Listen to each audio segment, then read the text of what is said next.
If you've watched my video on why your practice isn't working, this is where it changes. Not with shortcuts, not with hacks, but with the work. Today, we begin with a reverse memory drill. We're not just listening forward, we're rebuilding the way you hear from the inside out.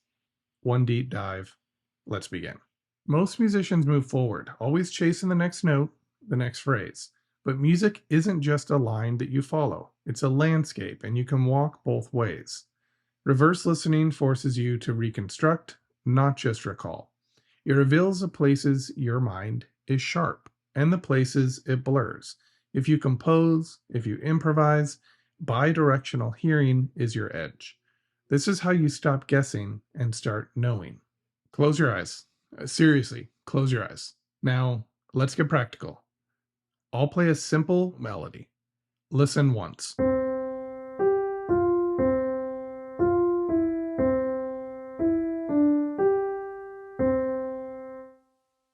Now, hear it backwards in your mind. Let me show you how I do it. I close my eyes. I find the very last note in my mind.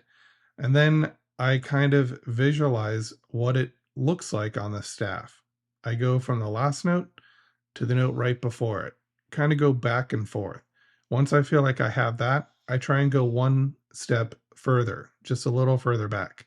And you keep going until you can get to the front of the line, or as far as you can go. You may only get 2 notes at first. That's fine. That's kind of your assessment. You stop for the day. The next day, maybe you can get 3 notes. The day after that, maybe you get 4 notes. And keep working with the same melody so that eventually you memorize the melody and then you can accurately play it forwards and backwards. And it could take several days for you to do this.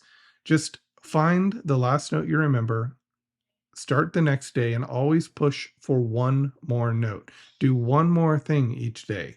Build from there. This is not about perfection. It's about noticing where the trail fades and learning to see in the dark, literally with your eyes closed.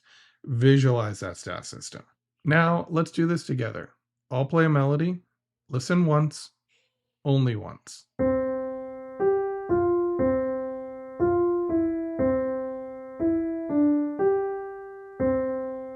Now take a moment to audiate as much of the melody as you can.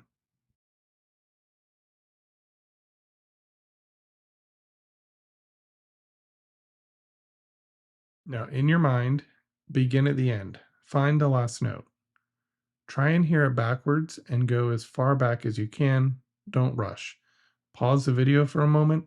Take a second to try and figure this melody out.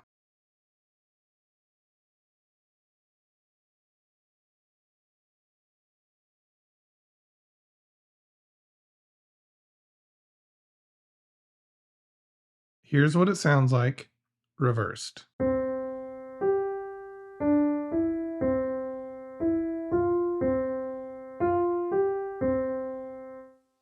Let's try again. After you hear the melody, pause the video if you need to.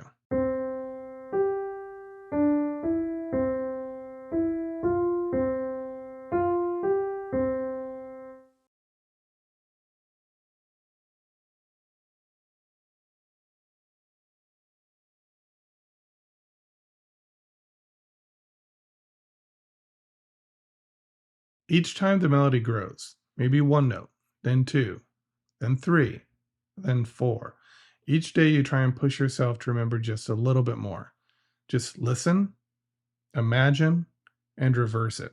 This is getting closer to audiation because you're actually manipulating information now. We need to be clear that audiation is not simply hearing something in your head, although that's a part of it. What you need to be able to do is control what you hear in your head.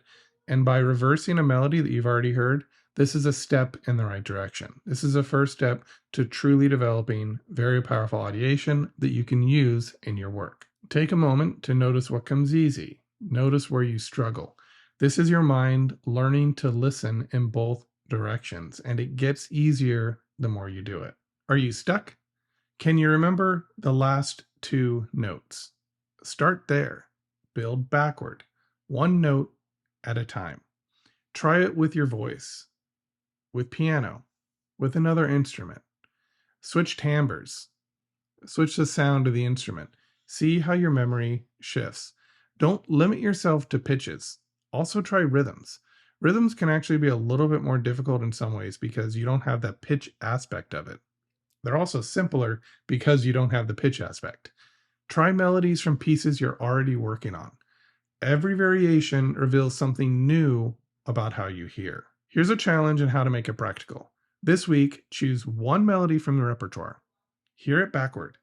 Notice where your memory is sharp and where it blurs. That blur, that's the edge of your growth. That's what you want to push past. That's where the work actually lives. Spend time with it. Let it challenge you. Next week, we're going to add a second voice in your mind. If reverse memory felt hard, this is called counterpoint, and it's going to stretch you further. That's the point. Growth lives at the edge of comfort. See you then.